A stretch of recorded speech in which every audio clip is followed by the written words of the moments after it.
looking for something.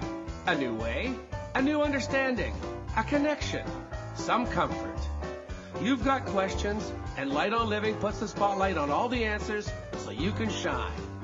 Lift and lighten the load of life's challenges and learn simple and easy ways to live a healthy, happy life. You'll gain insight and start to see things in a new way that motivates you. You're invited to hear new, see different, and feel more as Lisa shines the light on living.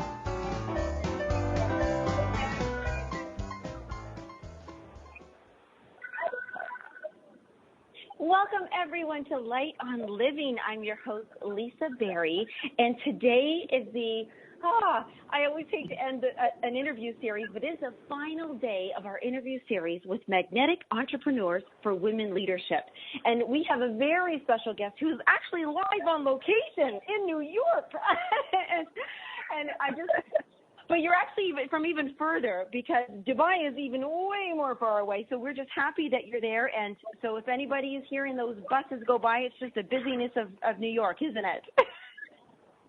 Hi, Lisa. How are you? I'm so excited to be with you today.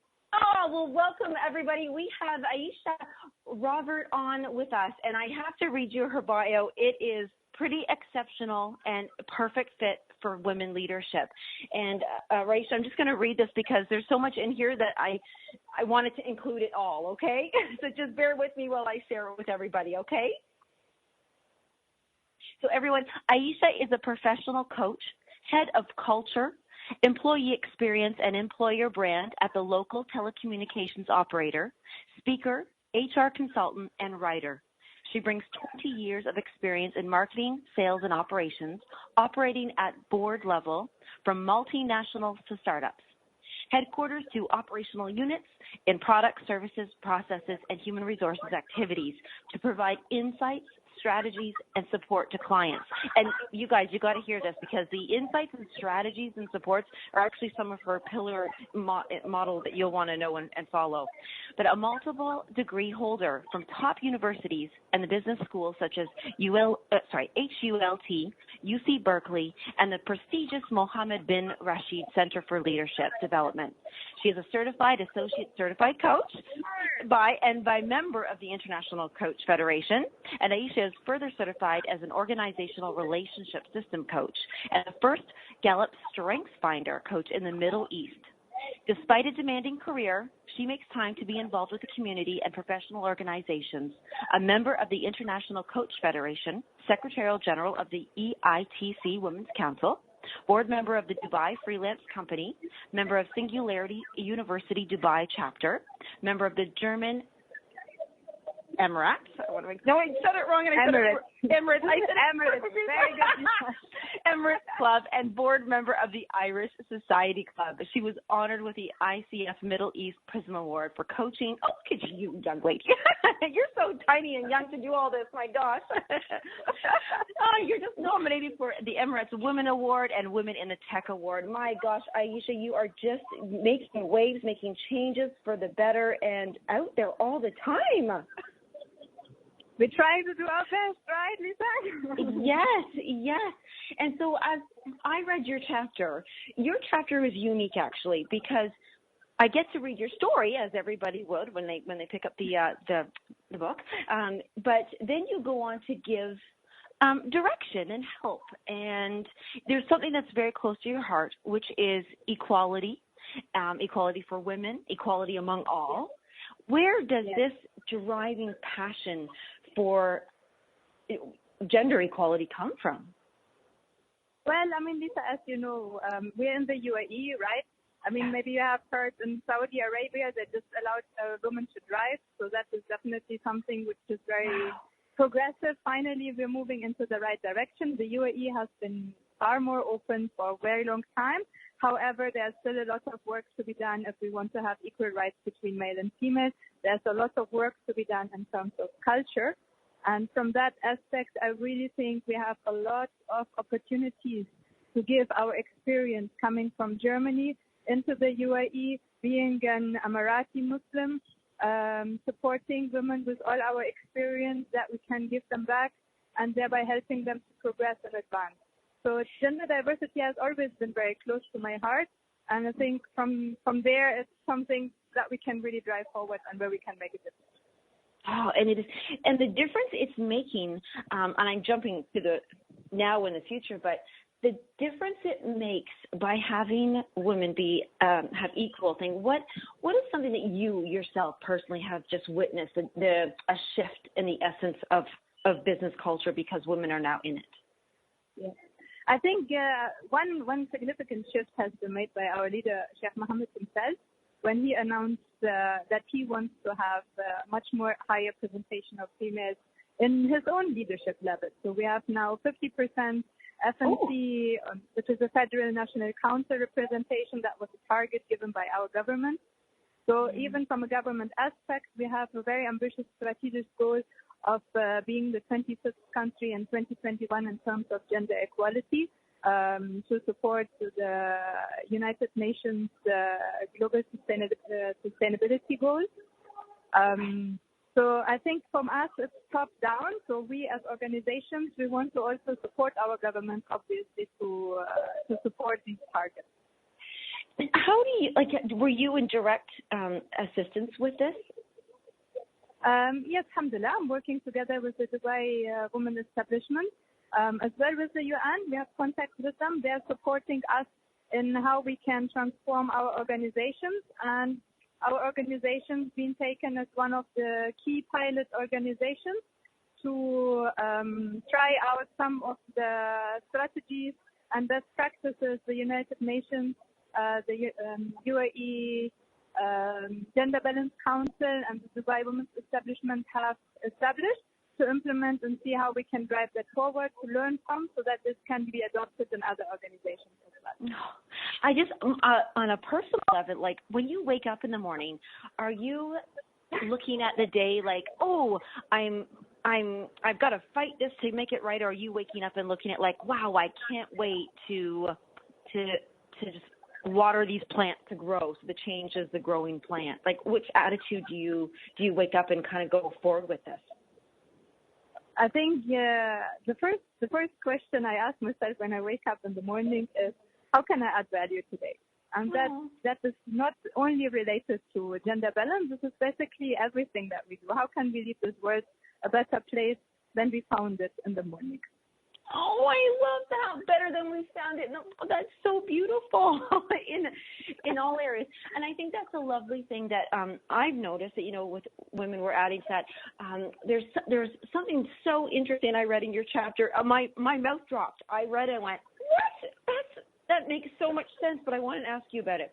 You've shared in your chapter that when a man is applying for a position, a new position, like an up-leveling position, compared to when a woman is she wants to apply for that, a woman will make sure she's almost 90, almost 100% a match for the position, whereas, so she's constantly, whereas a man, you mentioned that he only feels he needs to be about 20% a match, and he'll go after it.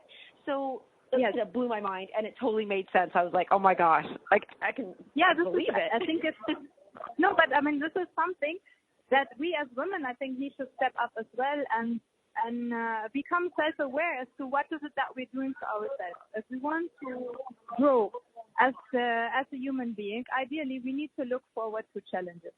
So some issues which we generally have with our own self-confidence is that we want to be 100% ready for the position when we take it on.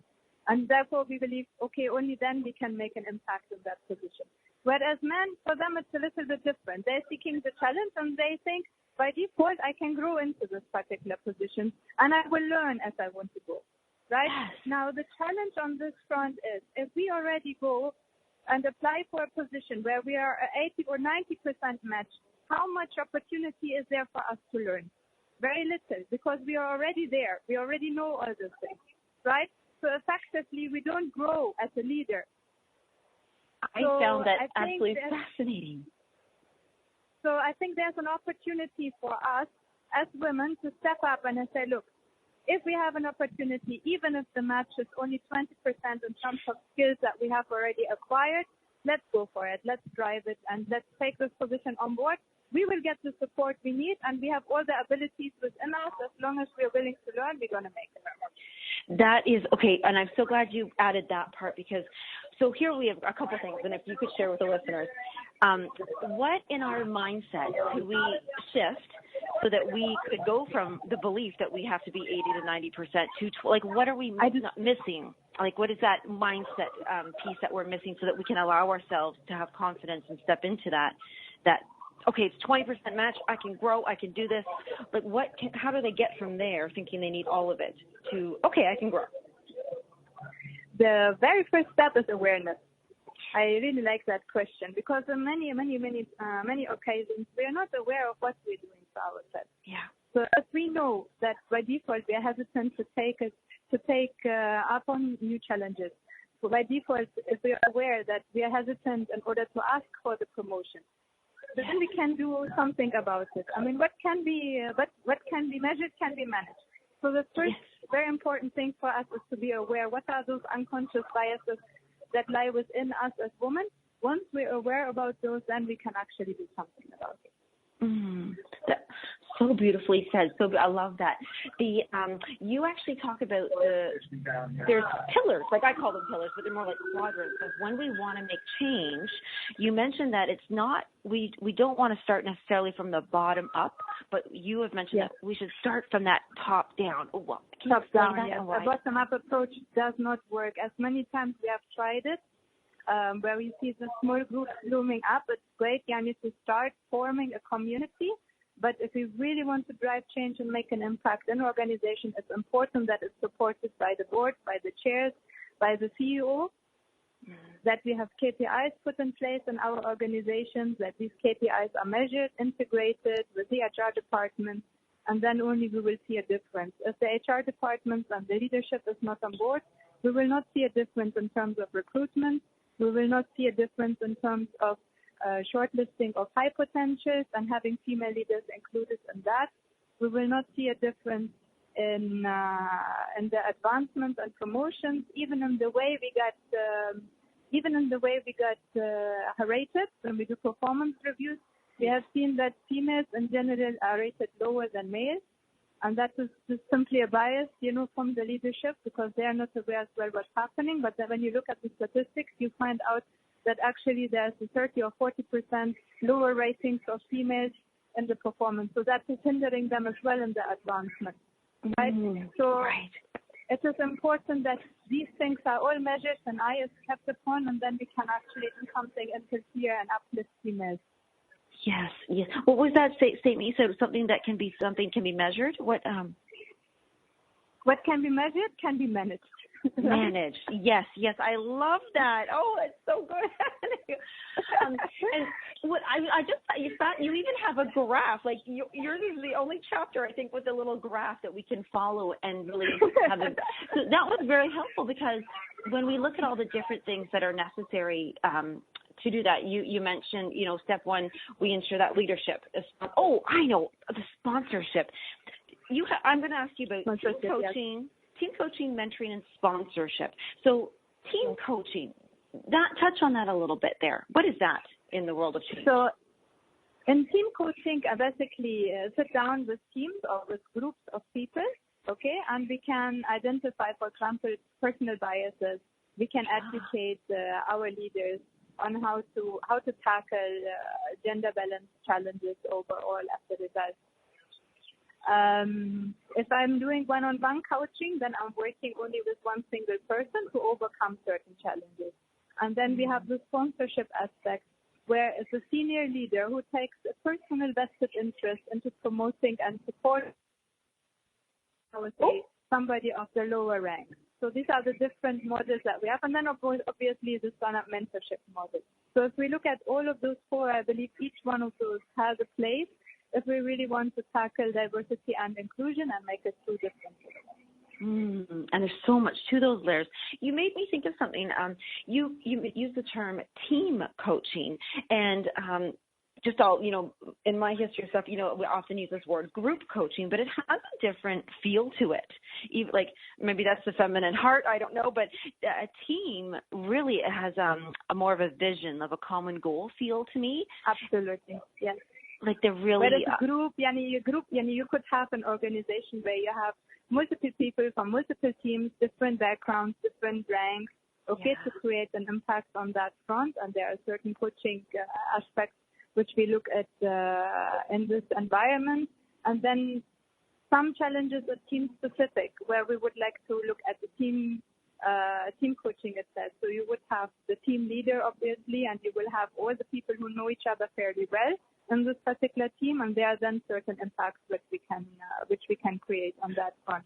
So in group coaching, we tackle general standards where a person itself can take something away. So it's similar to the one-on-one coaching approach, just on a larger scale. All right, because it's not that personalized. In team coaching, we're tackling specific challenges for that particular team. So if we see there are particular low ratings and that in this team, we can take these individual challenges and work with them as to how we can overcome them. What a beyond fabulous definition of that. That was so clear. Thank you. Thank you so much, Lisa.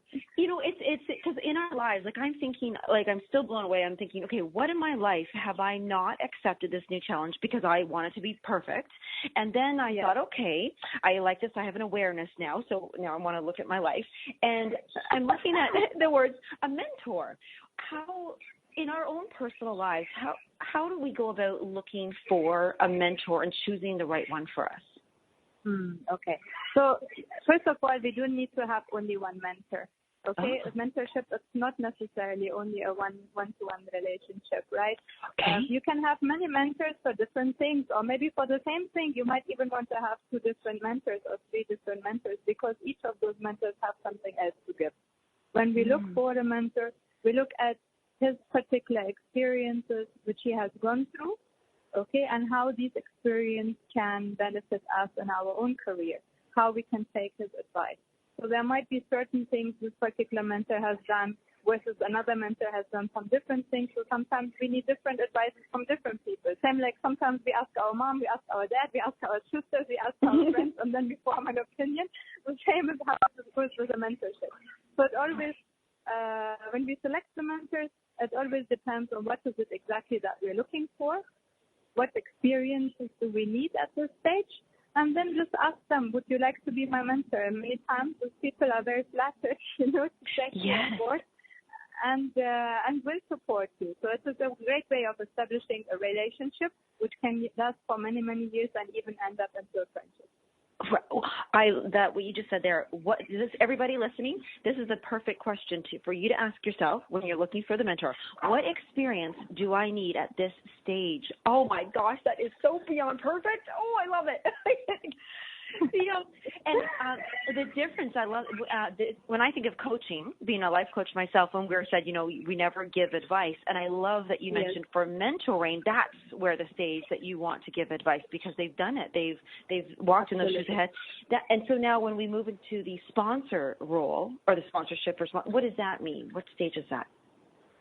So if I'm having a mentor, this person is guiding me, I can ask him for questions. For example, if I have a challenging meeting coming up, how would I manage this particular meeting? How can I manage office politics? How can I manage myself through and navigate myself through the organization? But as a mentor, although many times it can end up in more to become a sponsorship, as a mentor, I don't necessarily need to have this personal vested interest wherein I, as a mentor, are then promoting this particular person if a vacancy is coming up, for example, right? So if the relationship has morphed into a sponsorship, the sponsorship will take you under his wing as if you are his, like a parent-child relationship. Okay, so this is my child, and I want to make sure that this child succeeds. Right? So I will through my agreement with this person, which most times happens informally, I will then even actively look for opportunities, bigger projects, different roles this person could take on to really help him. So if the next question is coming back, who would be great for that role, the mentor would step up and say, please look at that person. I have worked with this person. I am 100% confident that this person can do the job. Oh, wow. This is so fascinating to me. It's like in everything. We have this in the government. We have this in our family unit. We have this in, like you said, the parent, even the school, when we go to school. There's all these roles, and you're so right. None of this has anything to do with gender. Right now, you saying all those things gender wouldn't come into play there. Yes, it's true. I mean, like, see, in many cases, men have already figured that out, that you need mentors, that you need sponsors, and they are already actively going in and enlisting those when they're entering organizations. However, for us as females, it's not so common that we have to go there and say, oh, actually, we need a sponsor or a mentor.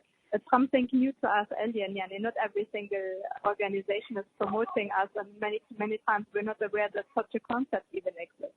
So as soon as we can become aware of that, we can actually go and actively enlist those people. And many times, I mean, I have not come across a single mentor who has turned me down.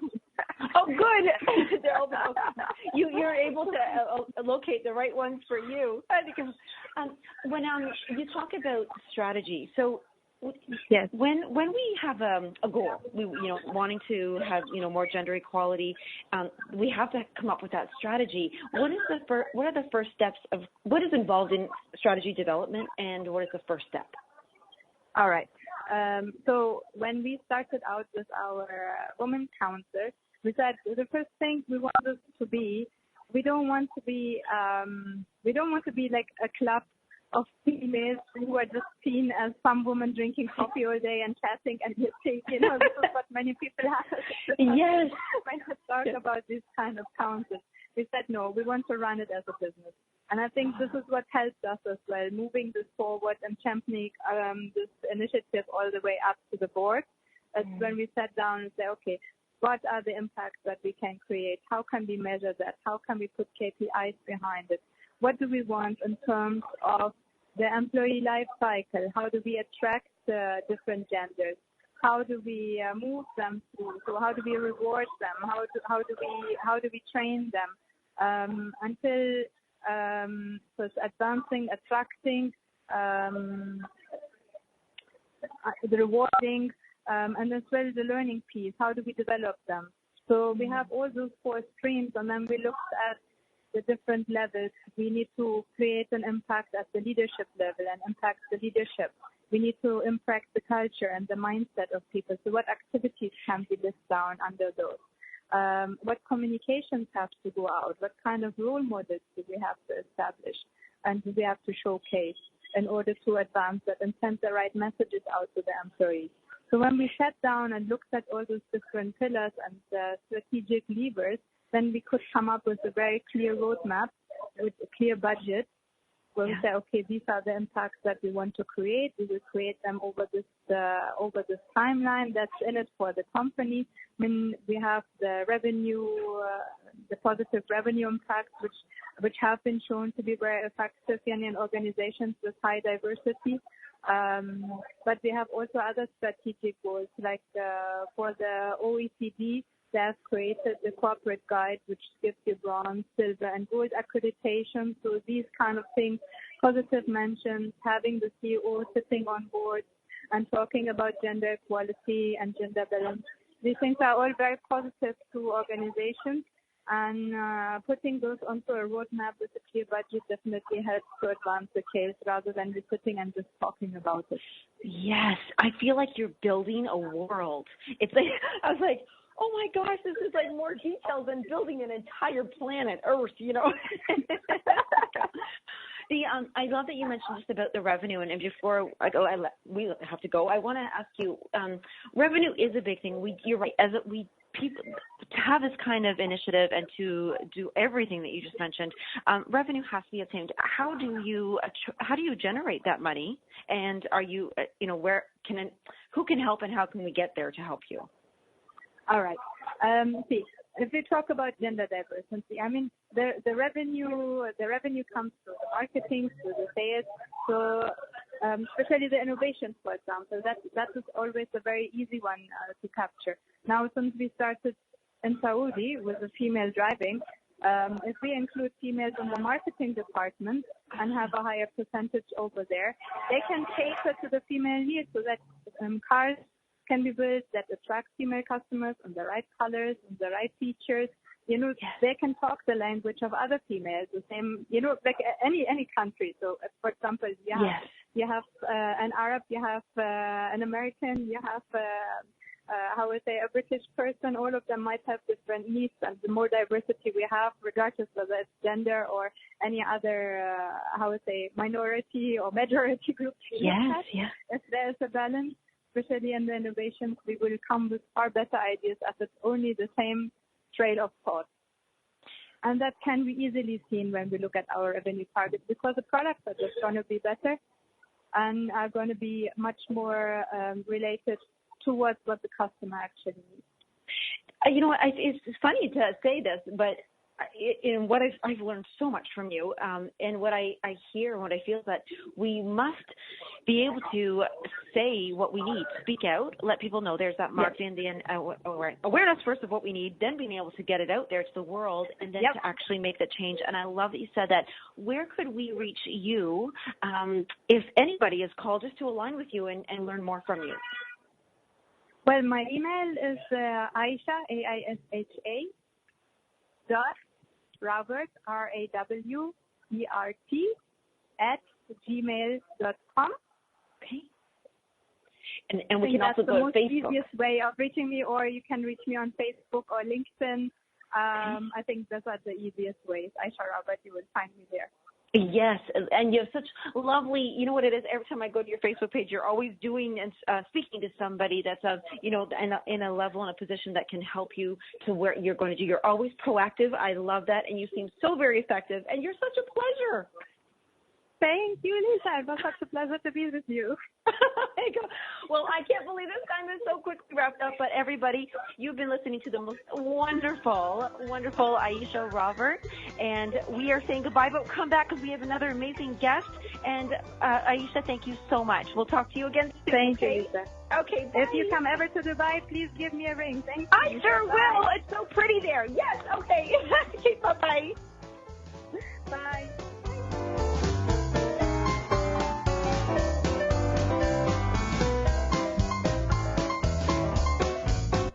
The best of the holistic, spiritual, and conscious world. OMTimes Radio, IOM FM. OMTimes Magazine is one of the leading online content providers of positivity, wellness, and personal empowerment. A philanthropic organization, their net proceeds are funneled to support worldwide charity initiatives via Humanity Healing International. Through their commitment to creating community and providing conscious content, they aspire to uplift humanity on a global scale. OMTimes, co-creating a more conscious lifestyle. Have you bought into the idea that you have to work hard for your money, that business is hard? I will share some dynamic access consciousness tools to get you out of your own way so you can create a business that actually succeeds. Join me, Simone Millicers, on The Joy of Business at 4 p.m. Mondays Eastern. Obstacles equal opportunities. Are you living without success in your life? Are there obstacles that you need to overcome to create that success? Challenging circumstances, feeling vulnerable, afraid to be authentic, lacking or even feeling like you've lost your personal power. Light on Living has just the interview series to help you ignite your confidence and your personal drive to overcome whatever challenges you face.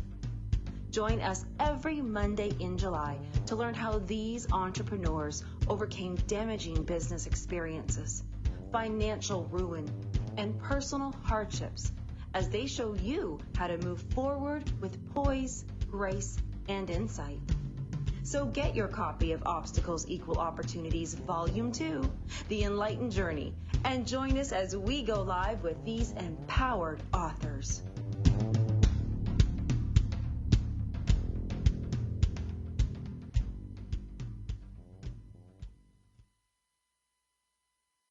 Hi, it's Olivia Munn with my shelter pets, Frankie and Chance. Say hi, guys.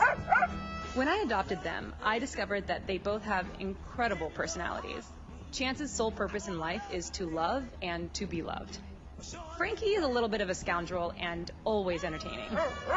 They're a little bit of a lot of things, but they're all pure love. Adopt Pure Love at theshelterpetproject.org. Brought to you by the Ad Council, the Humane Society of the United States, and Maddie's Fund.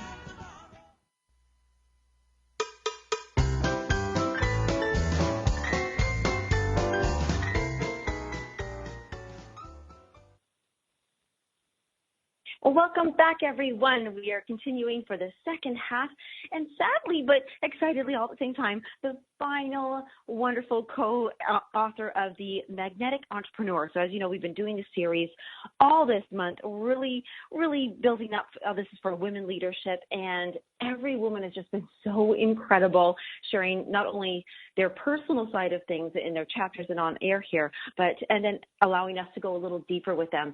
So we are concluding, and I'm just so excited that this lovely co-author is at the bookend of it.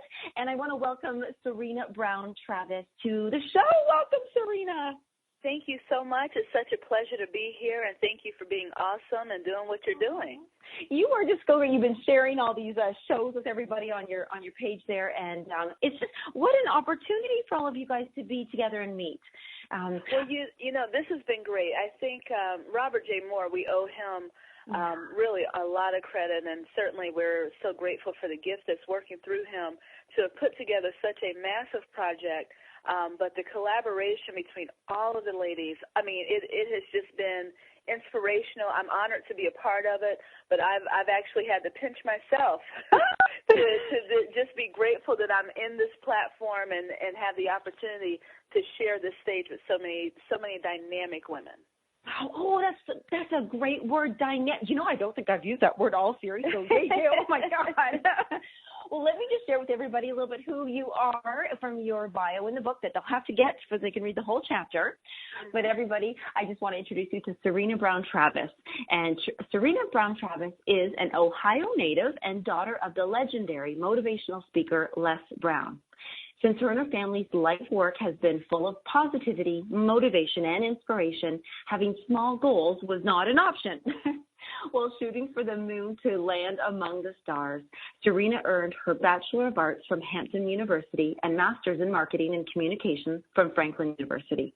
She is also motivated about reaching young people with her message of positivity. Outside of viewing the glass half full and acting as the business manager for Les Brown Enterprises, Serena enjoys spending time as a volunteer for various nonprofit organizations, singing in the shower, and planting hugs and kisses on her husband and two daughters. Oh, it's so cute.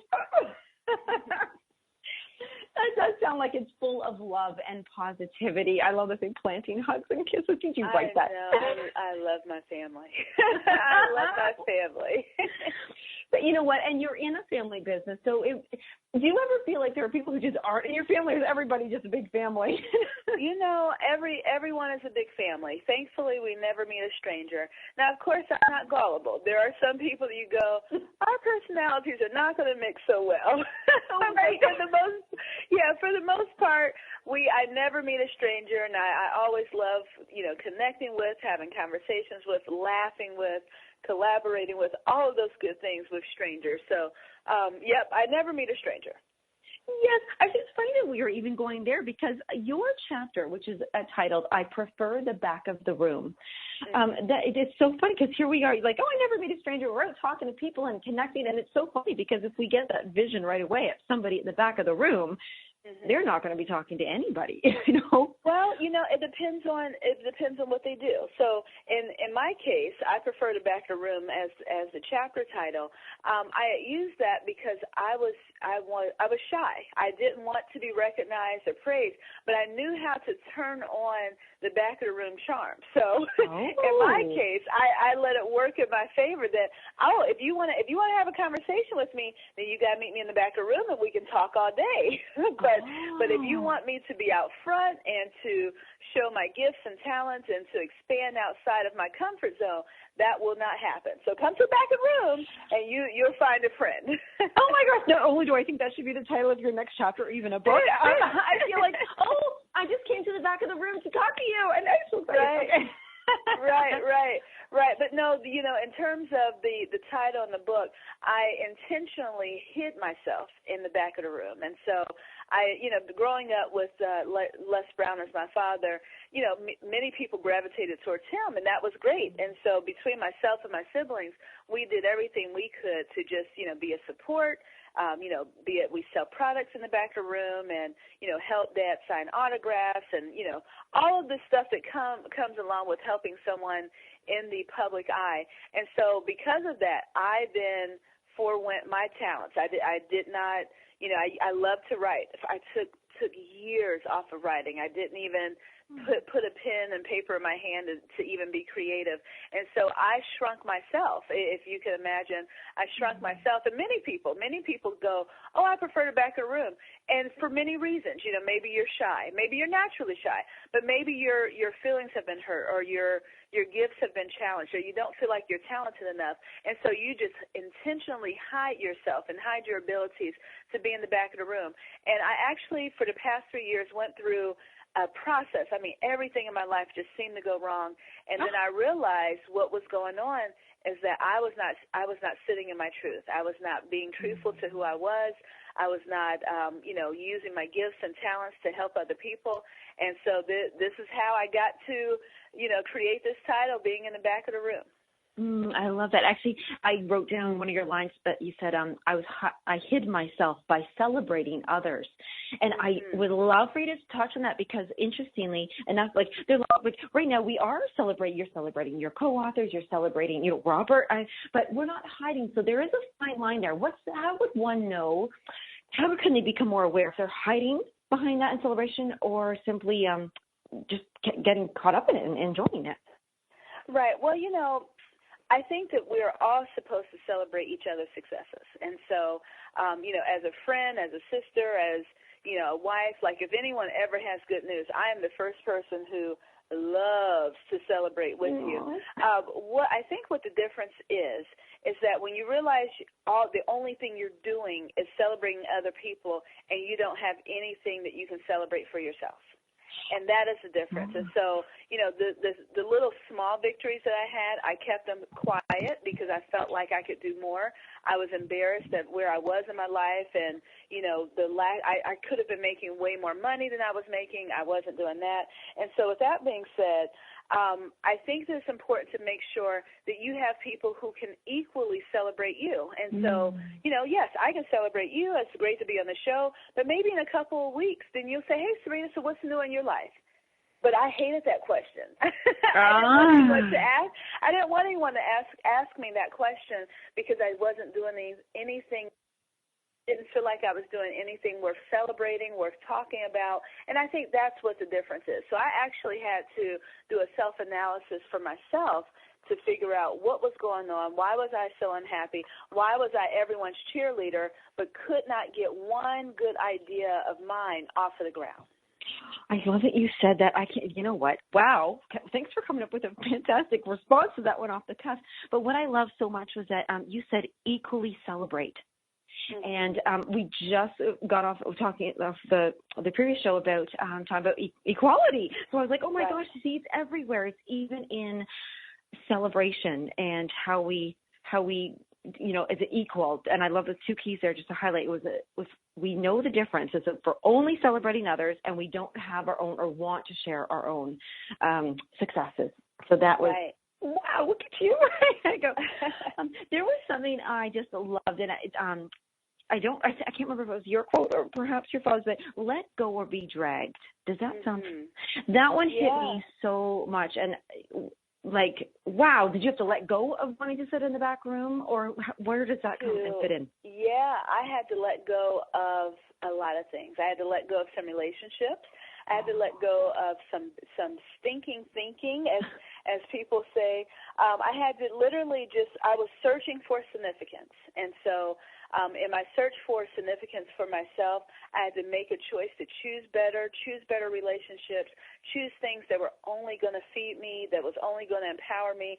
And so, yeah, if you continue, first of all, I remember as a kid, you know how you'll say, Mom, Dad, I want this person to come to the party, this person. And they're like, no, everyone can't come. And so you have to look at when you're getting to a new space in your life and a new dimension, and you're reaching for new heights, everyone can't come. Everyone could not go with me. And so let go or be dragged. And so I spent years being dragged. I was being dragged behind, bad relationships, bad choices, all of those good things, or all of those bad things, rather. And so I had to make it a point in my life to let go, be it if it was a painful relationship that I was used to, let go or be dragged. That is... Wow. I was like, everyone can't come. That is so. I posted this morning on Facebook. It said, decide the life you want and then say no to everything else.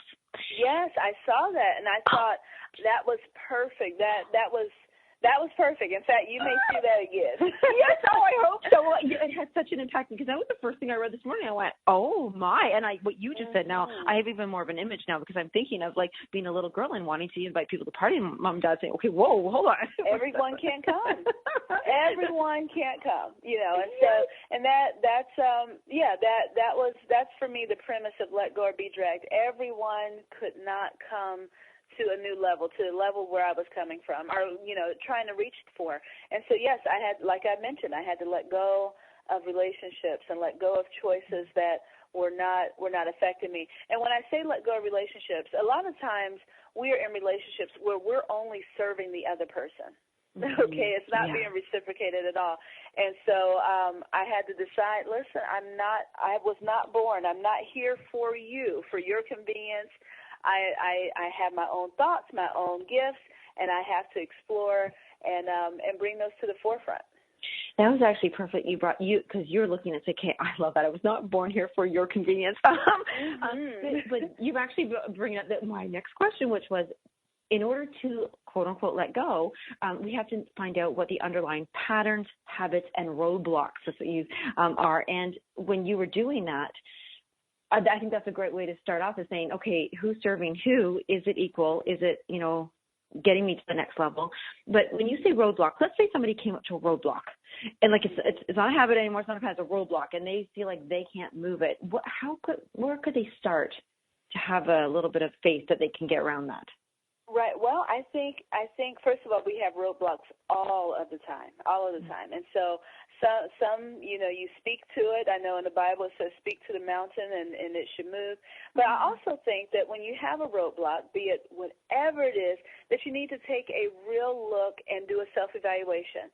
Maybe why is this here? Maybe it doesn't need to move right away. No. Why is it here, and what can I learn from it? The one thing in the Bible that God says to Adam, he says, Adam, where are you?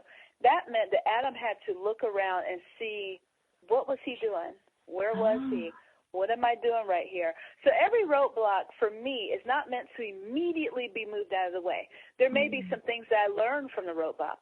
Even the bad relationships that I've had, I appreciate those, because now it makes me a better friend. It has made me a better wife, a better parent.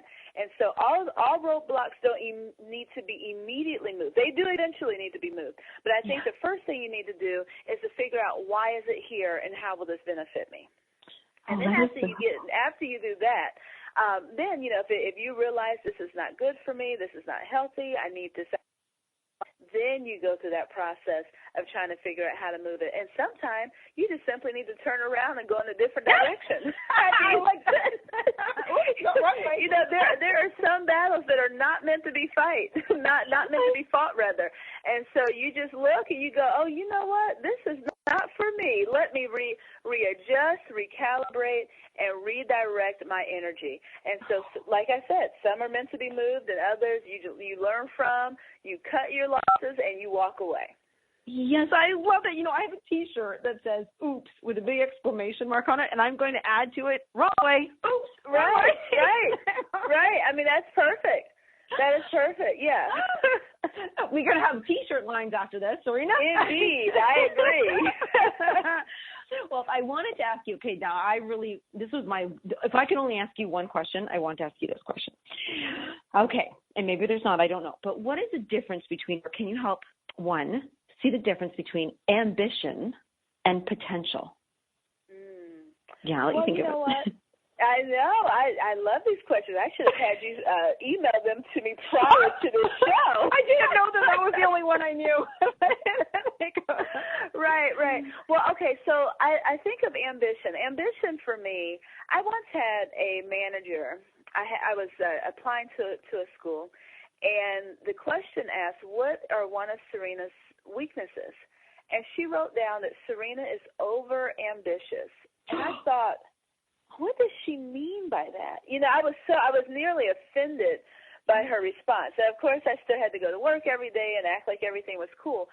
But I was that. So ambition, when you say that, it brought me back to that story. And so when I look at ambition versus potential, I think for me, they are both the same, because I was naive enough. I mean, like I said, I had to take what she said, even though I was terribly offended by it, and then, flip it into what was the positive, or what is the positive for my life. If I'm ambitious, I love the idea of being ambitious enough that my potential, I don't even think about what my limitations are, because I know what my potential is. So therefore, I know my potential, I know my gifts, I know everything that I can bring to the table, and then therefore I'm going to be ambitious enough to go for it. It's just like a bumblebee. A bumblebee does not know that his or her little wings really should not be able to lift its body. Right. But they don't know that. So their potential and their ambition to fly around and sting us, or to pollinate and to bring us wonderful honey, they don't know the difference. And so I think that what would happen if someone sat down and said, hey, bee, do you know that your wings really should not be able to carry you? Your body's way too heavy. What would happen? What would happen if they were foolish enough to believe someone sitting them down and saying, you're being too ambitious. You really don't have the potential to do that. It will crush your spirit. It will kill them. And so for me, same thing. I think it's great to have ambition, because your possibilities, your potential for you, it's unlimited. No one could tell a bee that they're too heavy for their wings. Yes, they fly all the time. Awesome analogy. Oh my gosh, and I'm still thinking about them right now, those little bees. And that is, so you say live your true potential by breaking through those limiting beliefs, which I love that. And I actually, you know what I kind of got? I kind of feel like now, I feel like ambition is that essence and that spirit of knowing your potential, and not focusing on limitations, those limiting beliefs. You have no roadblocks. I mean, you look at children when they fall, when they're trying to walk and they fall, they're trying to walk, they fall. In our case, if I fell one time, hey, I'm sitting down. But they don't know. They don't know. So they know, wait a minute, I took a few steps, let me try it again. I took a few more steps. Oops, I just fell, let me try it again. They're ambitious and they have potential all at the same time. So they're blind to the items that are impossible. They're only looking at the possibilities. And I think that's what, if we only looked at the possibilities in our own lives, we wouldn't have to have all of these self-help books to get us past our own limiting beliefs for ourselves. But we do. And so thank goodness for people like my father, people like Robert J. Moore and Bruce and all of the women who are part of this book. Thank God for people who are just transparent enough to say, hey, I tried, I failed, I tried again, and I succeeded. Yes, and I love that, celebrating the successes. What is one of the most recent successes that you maybe never thought you'd get to over or do or be able to, and that now you're here, you did it? Well, that's a really good question. Here lately, it's like I've been on a snowball. Great things happening in my life, so I'm so grateful. I'm so grateful. So I recently, with my husband and my family, we opened up a restaurant. Oh. So you'll hear a lot of people say, oh my goodness, a restaurant, that's the fastest industry for failure, never open a restaurant. And so all of the odds were really stacked up against us. Well, since we've opened in February, the thing I'm grateful for is that we have really bloomed and blossomed much faster than I could have ever dreamed or imagined. So I'm in seminary school as well, and so I thought, okay, great, we're going to open in February. It's a little colder here, so it may take people more time to get out, and people may not come out to support right away. I was wrong, and thank God, it literally took off. It literally took off. And so that's the one thing. I think it's not to, boast or brag about the business and what we're doing, but to really just be grateful. I'm so grateful that God has really shown his promises, that the idea that when you actually want to do something and you put your mind to it, you put your heart to it, you try to make sure you've done everything right, and then it works. I think that's the biggest one for me, that you can go, oh, my goodness. Now, of course, there's stress every single day because, of course, you have to make sure you're 100% every single day. But that's one of the most recent, successes that I could say. I'm so grateful that this actually worked out. And so first of all, congratulations. I'm so excited for you. And by the way, whenever it's cold, people eat a little more. I know I eat a little bit more when it's cold, so that's good. Open in February. I go. But, I'm noticing that people don't need a reason to eat. I mean, either they're happy, they eat, they're sad, they eat, they're hungry, they eat. So, it's honestly, it's a blessing to be a part of the restaurant industry. I get to meet so many different people. Some people are, like I said, they're happy, they're sad, whatever the occasion is, but it has literally been one of our greatest joys. Okay, and I must ask you, what is the name of your restaurant and what kind of food? It's called The Good Kitchen 614. So if you're ever in Columbus, Ohio, please stop by, or you can just follow us on Facebook. I always have a motivating something at least once a week where, I may embrace one of the customers or, have an encouraging word. So go and like our page, share and like our page. But, yes, The Good Kitchen 614. That's actually beautiful that you do that, because you are now truly pairing and fueling your business with gratitude, with love, with sharing, with community, and that's a good. It's funny because I wanted to ask you about lead with vision and strategy. Is something that I captured when I was reading your chapter, and I thought, what a fabulous way to do a thing.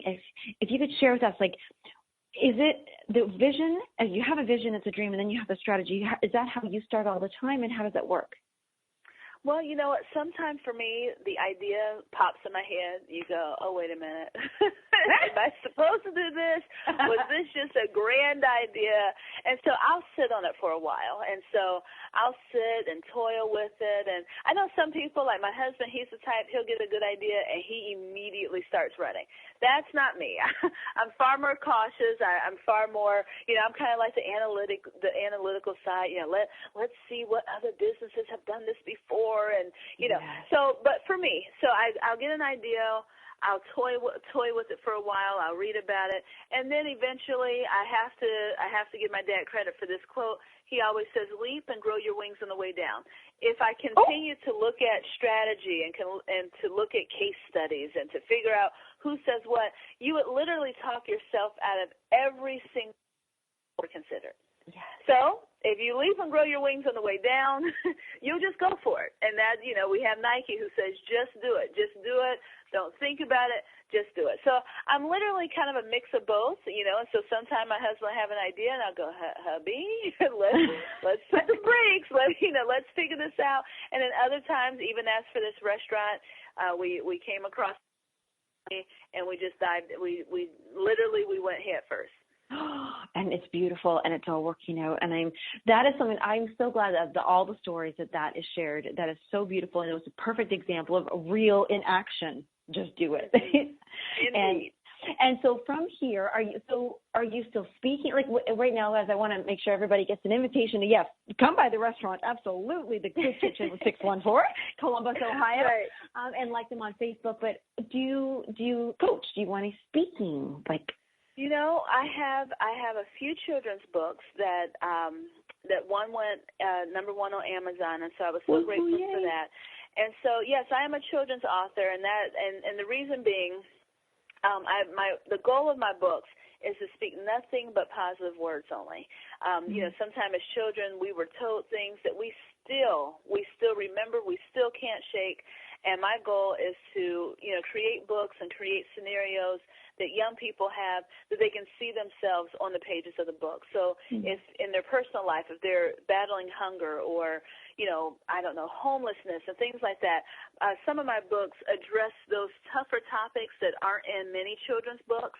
And my main character, her name is Penny, so she's super optimistic. Life has really kicked her butt for lack of a better term, but she's super optimistic.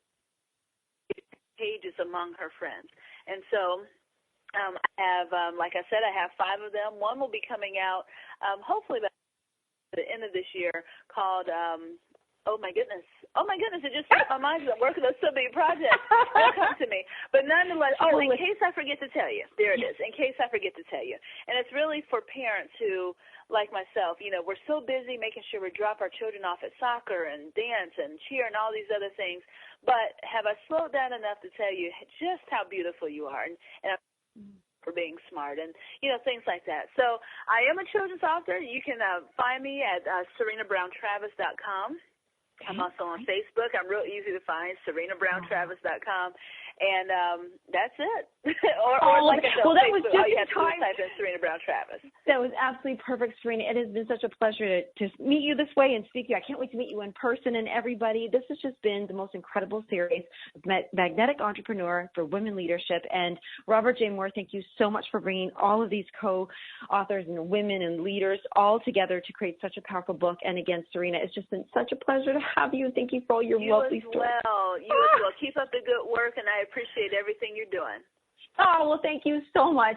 Everyone, this has just been an incredible time. We want you to go pick up a copy of the book. We want you to reach out to each one of those co-authors, all of them. I mean, each one that just touches you. So join us next month for another whole series. We'll keep you tuned in at my Facebook page, Lisa Berry, our Light on Living. Thanks, everybody. We'll talk to you soon.